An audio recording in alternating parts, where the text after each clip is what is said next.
नमस्कार, स्वागत है आपका न्यूज इंडिया में। मैं हूं आपके साथ उमंग माथुर। आपको बता दें कि उत्तराखंड के मुख्यमंत्री तीरथ सिंह रावत ने इस्तीफा दे दिया है। इसी के साथ उत्तराखंड में पिछले कई दिनों से जारी सियासी हलचल का क्लाइमेक्स आ गया। राज्य को एक बार फिर नया मुख्यमंत्री मिलने जा रहा है। इस सिलसिले में दोपहर 3 बजे बीजेपी विधायक दल की अहम बैठक होने जा रही है। बीजेपी विधायक दल की बैठक में वर्तमान विधायकों में से ही किसी को विधायक दल का नेता चुना जाएगा।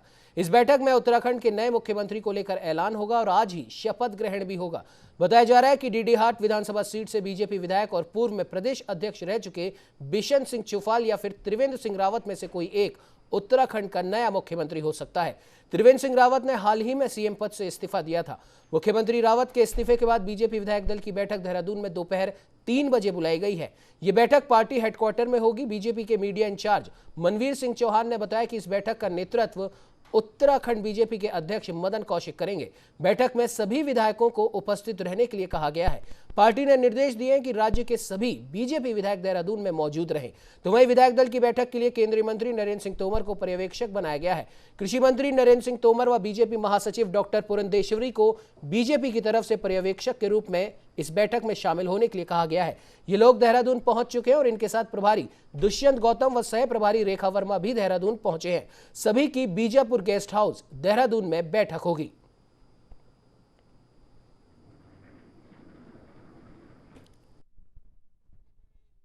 हमारे पर्यवेक्षक और प्रभारी जी अभी यहाँ पहुँचने वाले हैं 10:30 बजे तक।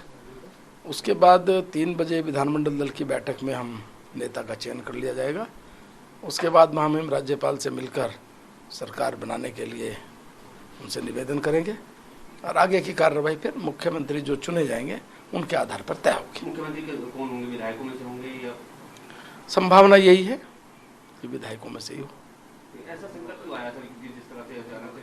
देखिए, 2 चीज़ें हैं कि जब मैंने पहले भी कहा था 164(4) और 151(1) पीपल रिप्रेजेंटेटिव एक्ट और संविधान, दोनों में जो व्याख्या है उसके आधार पर चुनाव आयोग को चुनाव कराने में दिक्कत नहीं थी। लेकिन चूंकि उन्होंने एक लेटर जारी किया था कि हम कोरोना के कारण अभी 1 वर्ष कोई चुनाव नहीं कराएंगे। पार्टी ने यहाँ 3 बजे विधायक दल की बैठक बुलाई है। इससे पहले मैं हूँ, पुंडेश्वरी है, दुष्यंत जी हैं, हम सब लोग विधायकों से बातचीत करेंगे, उनसे मशवरे के बाद आगे बढ़ेंगे। देखिए, दरअसल कांग्रेस के पास तो ऊपर से नीचे तक आरोप लगाने के अलावा कुछ है नहीं।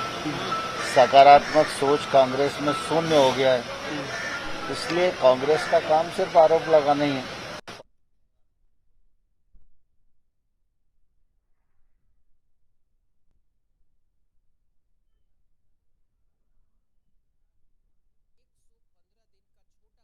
मुख्यमंत्री तीरथ सिंह रावत का रहा है। इन पूरे दिनों में मुख्यमंत्री तीरथ सिंह रावत ने संवैधानिक संकट के तहत अपना इस्तीफा देना बताया, लेकिन कहीं ना कहीं उनके विवादित बयान भी उनके इस इस्तीफे के पीछे का कारण बने।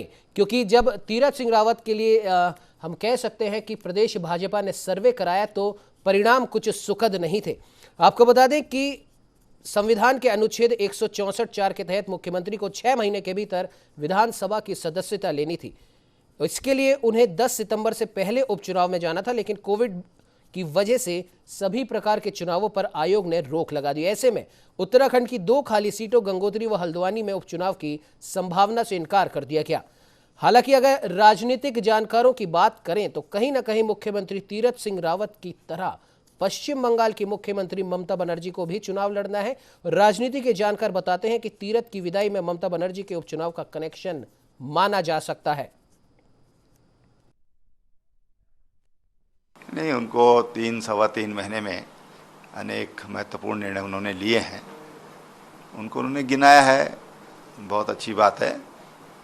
और लेकिन अगर पूरा घटनाक्रम हम देखें तो कुल मिलाकर जो मुख्यमंत्री जी ने कहा कि एक संवैधानिक संकट खड़ा हो गया था और इस वजह से मुझे इस्तीफा देना पड़ा, तो ये वास्तविकता है, सच्चाई है। क्योंकि समय अवधि बहुत कम रह गई है और ऐसे में आयोग ने अभी कुछ दिन पहले कुछ राज्यों में जो उपचुनाव होने थे उनको टाला है कोविड के कारण, और इसलिए अभी जो परिस्थितियां हैं अभी सामान्य नहीं है, असामान्य परिस्थितियां हैं, और ऐसे में उनको जो उचित लगा उन्होंने वो निर्णय लिया है। आपको बता दें कि मुख्यमंत्री तीरथ सिंह रावत के इस्तीफे के बाद में कहीं ना कहीं उत्तराखंड में भी अब राजनीतिक संकट है। हालांकि आज दोपहर 3 बजे होने वाली बैठक में कौन होगा उत्तराखंड का नया मुख्यमंत्री, उसका फैसला हो जाएगा। आपको बता दें शुक्रवार 2 जुलाई की देर रात तीरथ सिंह रावत ने उत्तराखंड की राज्यपाल बेबी रानी मौर्य को अपना इस्तीफा सौंप दिया। उन्होंने अपना इस्तीफा सौंपने से पहले चिट्ठी लिखकर बीजेपी के राष्ट्रीय अध्यक्ष जेपी नड्डा को भी अपने इस्तीफे के बाबत बताया था।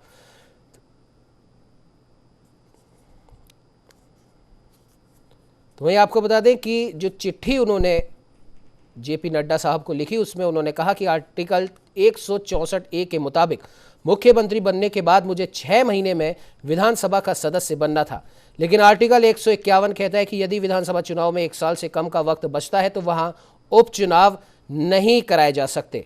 इससे उत्तराखंड में संवैधानिक संकट ना खड़ा हो, इसीलिए मैं मुख्यमंत्री पद से इस्तीफा देना चाहता हूं। तो वहीं इस्तीफे के कुछ देर बाद तीरथ सिंह रावत ने एक प्रेस वार्ता भी की।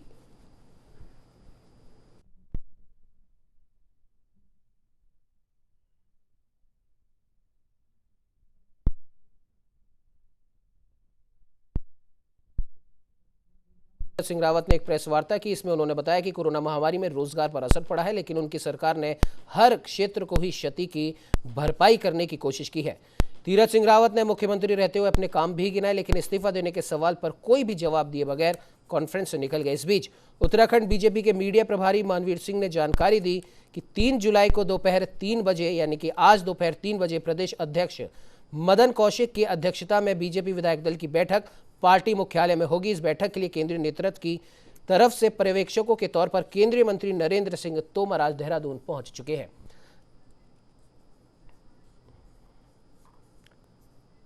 चर्चा की शुरुआत करेंगे, लेकिन आइए पहले आपको भी सुनाते हैं कि इस्तीफे के बाद में पूर्व मुख्यमंत्री तीरथ सिंह रावत ने क्या कुछ कहा।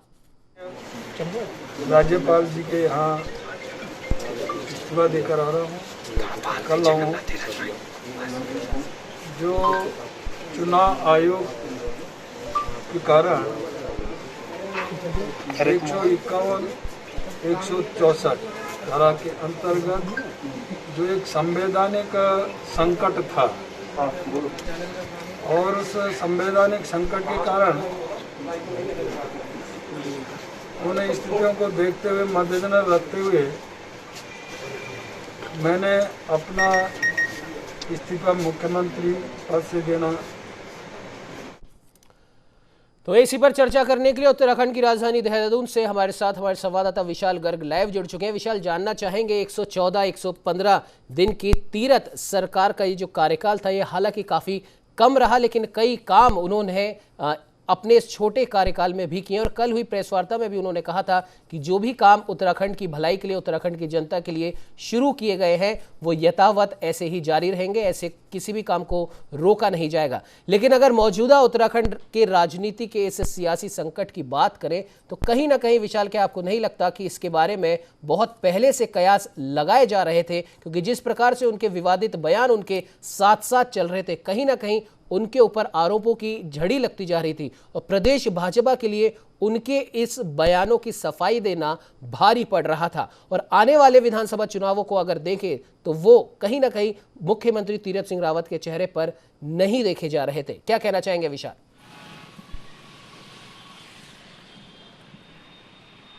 देखिए उमंग, क्योंकि जिस तरह से उनका बहुत छोटा कार्यकाल रहा, लेकिन इस छोटे कार्यकाल में उन्होंने काफ़ी काम किए। जिस तरह से अगर मैं गिनाना भी चाहूँ तो उन्होंने वात्सल्य योजना जो कि बच्चों के लिए दी, वो ऐसी योजना थी जिनके माता पिता अगर इस कोरोना के समय में मृत्यु हो जाती है तो ऐसे बच्चों को सरकार 3,000 रुपये पर मंथ देगी और 21 साल तक देगी। और 21 साल के बाद जब वो सरकारी नौकरी में आवेदन करेगा तब भी उसको 5% का आरक्षण मिलेगा।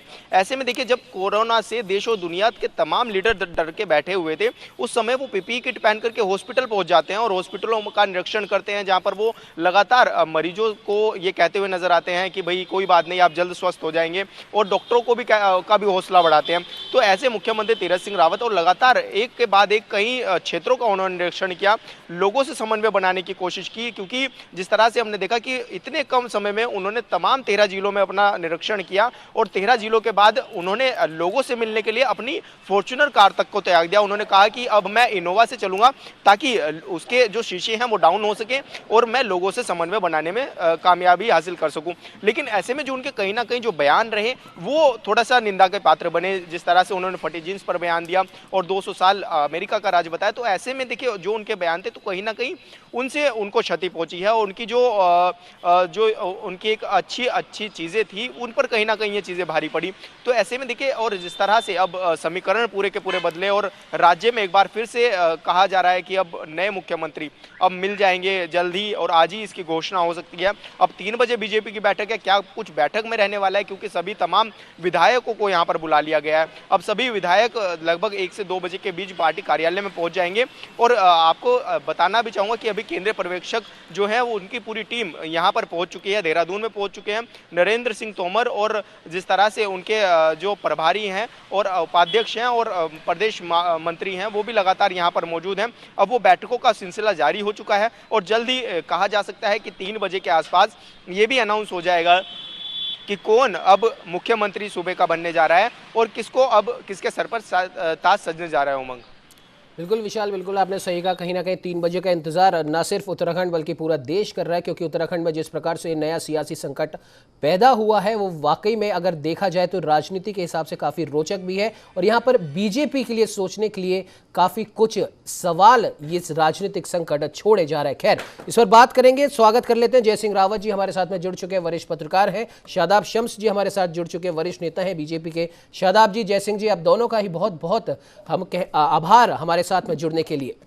जी धन्यवाद। जी, जय सिंह जी आपके पास आएंगे, लेकिन उससे पहले शादाब जी आपके पास आना चाहेंगे। जिस प्रकार का ये राजनीतिक संकट इसे हम कहें प्रदेश भाजपा के अंदर, क्योंकि 5 साल का कार्यकाल पूरा होने से पहले 2 मुख्यमंत्री हट चुके हैं, अब तीसरा मुख्यमंत्री यहाँ पर बनने जा रहा है। कहीं ना कहीं आने वाले विधानसभा चुनावों को देखते हुए पार्टी की साख जनता के सामने क्या इस तरीके की नहीं जा रही कि पार्टी खुद ही कंफ्यूज है? क्या कहना चाहेंगे शादाब जी? नहीं, देखिए ये कोई मजाक नहीं है कि पार्टी कंफ्यूज है, एक संवैधानिक संकट है। संवैधानिक संकट जब आता है तो फिर ये जो राजनीति में जो लोग होते हैं और हम अपने आप को अनुशासित पार्टी के अनुशासित कार्यकर्ता कहते हैं, उसी प्रकार माननीय पूर्व मुख्यमंत्री तीरथ सिंह रावत जी ने अपने आप को साबित किया है, और उन्होंने आगे बढ़ के स्वयं इस्तीफे की पेशकश की है, क्योंकि उन्हें भी दिख रहा था कि संवैधानिक संकट है और चुनाव आयोग इस समय चुनाव कराने के पक्ष में नहीं है, क्योंकि कोरोना की तीसरी लहर सामने है। तो ये अपने आप में बताता है कि हम कितने संवेदनशील हैं। हमारे लिए कुर्सी बहुत बड़ा महत्व नहीं रखती, हम कुर्सी के पीछे भागने वाले लालसा करने वाले लोग नहीं है, नहीं तो हम सुप्रीम कोर्ट से लेकर अन्य जगह का दरवाजा खटखटाते हम आगे बातें करते। क्योंकि मेरी पार्टी में कुर्सियों को महत्व नहीं दी जाती, यहाँ तो एक विचार चलता है और उस विचार के आधार को लेके हमारा कोई भी सामान्य कार्यकर्ता को भी दायित्व दिया जाएगा तो वो भी उसी तरह से उस पर रिएक्ट करेगा। यही फर्क है और पार्टियों में और हमें, इसीलिए हम पार्टी विद द डिफरेंस हैं। और मैं कह सकता हूँ कि जिस प्रकार माननीय तीरथ सिंह रावत जी ने खुद इनिशिएटिव लेते हुए आगे आके इस्तीफे की पेशकश की, ये बताता है कि हम प्रदेश को किसी संवैधानिक संकट में उलझाना नहीं चाहते, बातों को कॉम्प्लिकेट नहीं करना चाहते।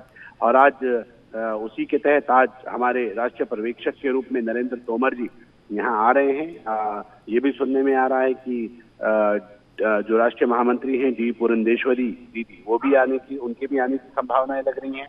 और हमारे जो राष्ट्रीय महामंत्री उत्तराखंड के प्रभारी हैं आदरणीय दुष्यंत गौतम जी, वो भी आ रहे हैं, पहुंच चुके हैं। रेखा वर्मा जी हमारी जो राष्ट्रीय उपाध्यक्ष हैं और सह प्रभारी हैं उत्तराखंड की, वो भी पहुंच गई।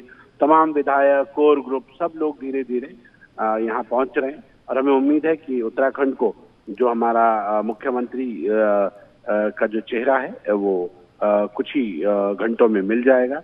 और उत्तराखंड हमका नेतृत्व परिवर्तन ये माना जाता है कि कई बार दिक्कतें जरूर सामने दिखती हैं, कार्यकर्ता असहज होता है, लेकिन जब संवैधानिक संकट हो तो ये कोई शौकिया नहीं किया गया है। संवैधानिक संकट को देखते हुए एक मजबूत निर्णय सरकार ने लिया है, पार्टी ने लिया है, माननीय मुख्यमंत्री जी ने लिया है। मुझे लगता है कि हमारे यहाँ हम संविधान को सर्वोपरि मानते हैं और जो संवैधानिक सिस्टम है उसे फॉलो अप करते हैं।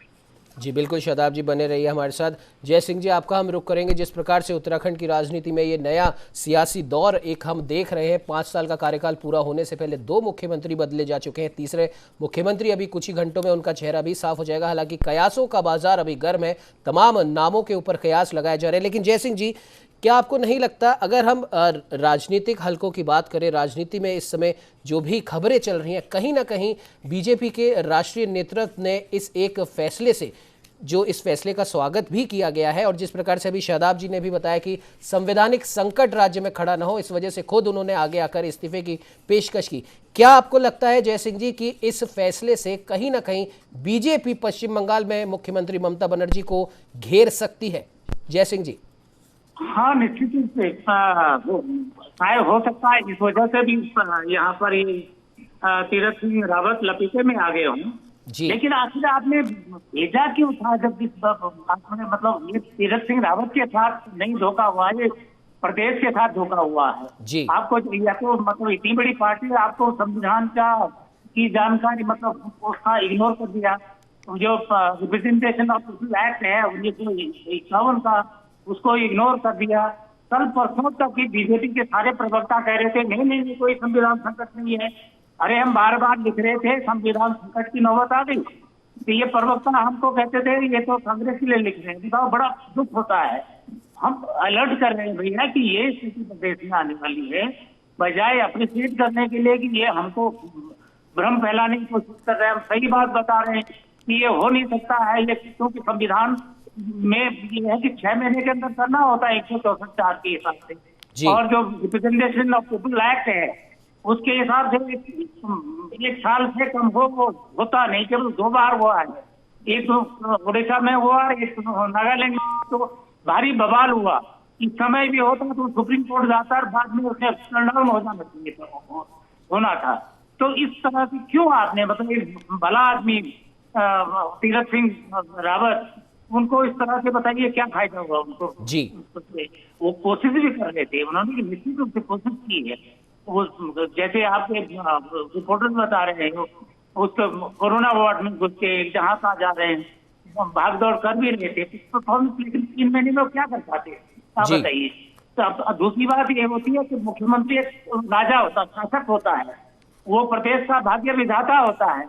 जिस मुख्यमंत्री का अपना भाग्य का पता न हो, अपना भविष्य अनिश्चित हो, तो उससे आप क्या उम्मीद कर रहे हैं? आप ये बताओ, 5 साल के कार्यकाल में 3 मुख्यमंत्री इस बार आ गए। वही हुआ 2007 से लेकर 2012 तक कितने मुख्यमंत्री है? 3 मुख्यमंत्री आए। कांग्रेस ने भी बदला, कांग्रेस ने केवल 1 बार बदले हैं मुख्यमंत्री। इन्होंने तो शुरू ही उस पर स्वामी जी को बदला। जी बिल्कुल, माफ कीजिएगा जय सिंह जी, बीच में आपको इंटरप्ट करना पड़ रहा है। हमारे साथ में प्रदेश प्रवक्ता आम आदमी पार्टी उमा सिसोदिया जी भी जुड़ चुके हैं, बिशन सिंह चौफाल भी हमारे साथ में जुड़ चुके हैं, पूर्व मंत्री हैं बीजेपी के। उमा जी, बिशन जी, आप दोनों का ही बहुत बहुत स्वागत है न्यूज इंडिया में। जी बिशन जी, सबसे पहले आपके पास आना चाहेंगे, उसके बाद उमा जी आपका रुख करेंगे। बिशन जी, उत्तराखंड में तीसरा मुख्यमंत्री अब बनने जा रहा है, हालांकि कई नामों का कयास लगाया जा रहा है, एक नाम आपका भी सामने आ रहा है। किस प्रकार से देखते हैं पहले तो इस पूरे मसले को, और आपके नाम का भी यहाँ पर कयास लगाए जा रहे हैं, क्या कहना चाहेंगे सर? देखिए, भारतीय जनता पार्टी की 3 बजे विधानमंडल दल की बैठक है। केंद्रीय नेतृत्व ने पर्यवेक्षक के रूप में यहाँ पर भेजे हैं जी। मेरी आवाज सुन पा रहे हैं बिशन जी आप? लगता है किसी तकनीक खामी से उनसे संपर्क हमारा नहीं हो पा रहा। उमा जी, आपका हम रुख करना चाहेंगे। जिस प्रकार से अभी जय सिंह जी भी अपनी बात रख रहे थे कि एक सीधे आदमी को जब क्या संविधान का पता, जब उनको मुख्यमंत्री का पद सौंपा गया था उस समय क्या किसी को नहीं पता था? कोरोना उस समय भी चल रहा था और बाद में भी तीसरी लहर की आशंका है, क्या उस समय किसी को नहीं पता था? इस तरीके से पहले तो मुख्यमंत्री बनाया गया, जब 4 साल का कार्यकाल त्रिवेंद्र जी का पूरा होने ही वाला था उस समय उनको हटा दिया गया, तीरथ सिंह जी को लाया गया, और उसके बाद अब तीरथ सिंह जी को भी संवैधानिक संकट का हवाला देते हुए हटना पड़ा है। जबकि अगर हम बात करें पूर्व मुख्य चुनाव आयुक्त SY कुरैशी की, उनसे भी बातचीत की थी, उनका कहना है कि ये नियम सही है कि अगर चुनावों में 1 साल से कम का वक्त है तो उपचुनाव नहीं कराए जाते, लेकिन यदि मुख्यमंत्री चुनने के लिए उपचुनाव हो रहा है तो ये उपचुनाव जरूर होंगे, सामान्य परिस्थितियों में नहीं, लेकिन यदि मुख्यमंत्री को चुना जाना है तो उपचुनाव कराया जा सकता था। क्या कहना चाहेंगे उमा जी?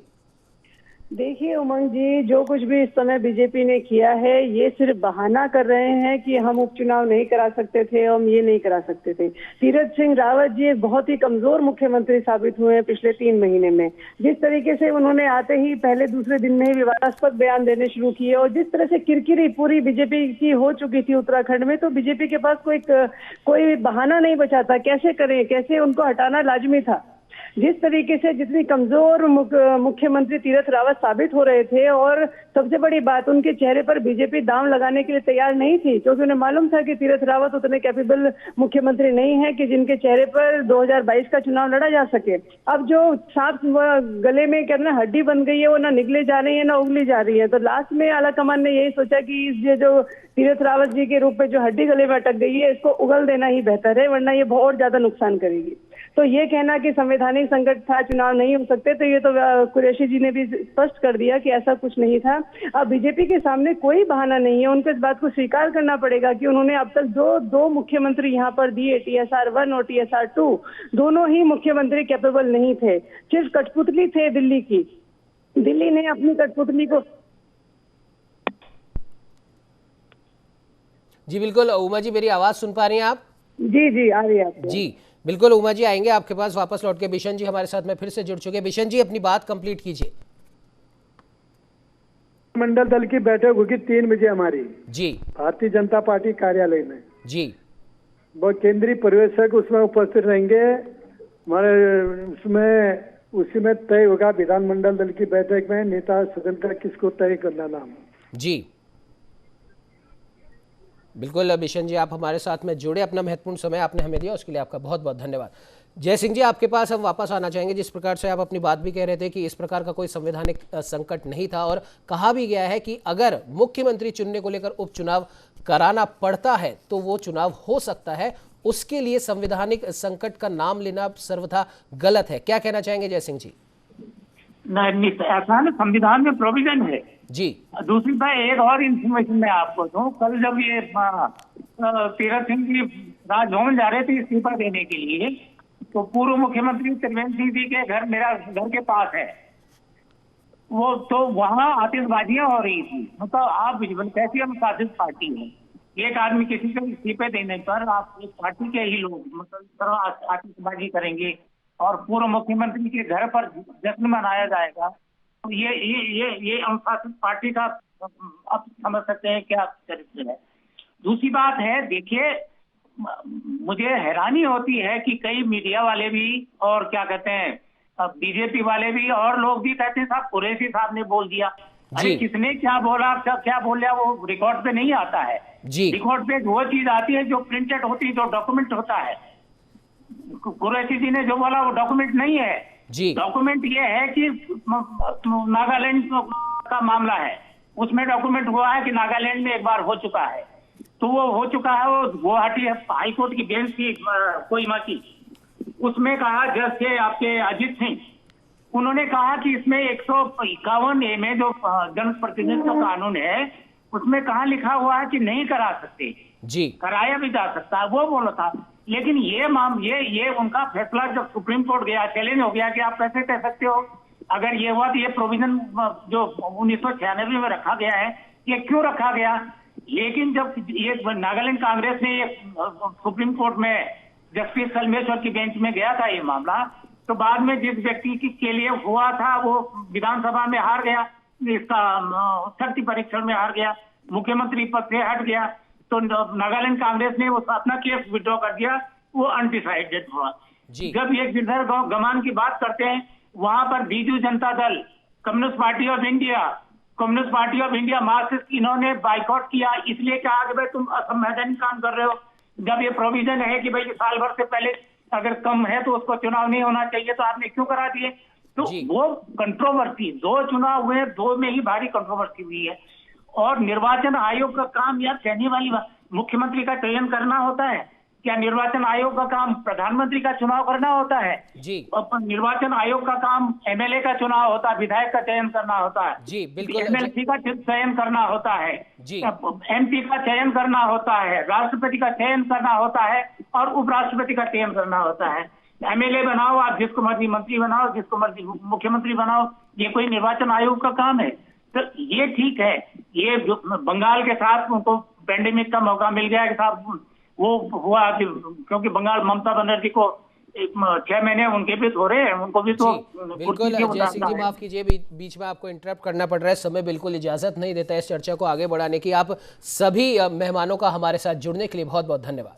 तो देखने वाली बात ये होगी कि हालांकि 3 बजे बीजेपी के तमाम विधायकों की बैठक देहरादून में होने वाली है, उसमें नाम निकलकर सामने आएगा नए मुख्यमंत्री का, लेकिन उसके बाद भी मुख्यमंत्री तीरथ सिंह रावत जी का इस्तीफा कई सवाल पीछे छोड़ गए हैं कि आखिरकार उत्तराखंड की उस जनता का क्या जिन्होंने बीजेपी को सत्ता की चाबी सौंपी थी और अपने तमाम दुख दर्द दूर करने की उस जनता के साथ क्या यहां पर छलावा नहीं हुआ, सोचने वाली बात है। फिलहाल इस चर्चा में इतना ही। देश दुनिया की तमाम खबरों को जानने के लिए आप बने रहिए हमारे साथ और देखते रहिए न्यूज़ इंडिया।